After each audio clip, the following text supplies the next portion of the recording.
যারা ক্ষমতায় এলেন, প্রত্যেকটি সরকার ক্ষমতায় থাকাকালীন তারা অত্যন্ত দক্ষতার সাথে সুনিপুণতার সাথে নিজেদের ভাগ্য বদলিয়েছেন, জনগণের ভাগ্য বদলায় না। জনগণের ভাগ্য বদলাবে কি হলে? আসুন কোরআনের কাছে। কিসের কাছে?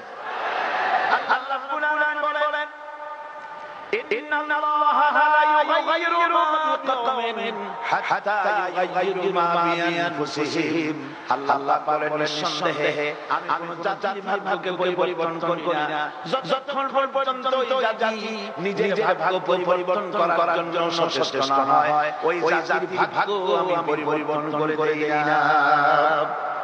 আমরা কি আমাদের ভাগ্যকে পরিবর্তন করতে চাই? জোরে বলেন চাই। কারা চাই? দুহাত উঁচু করে দেখান।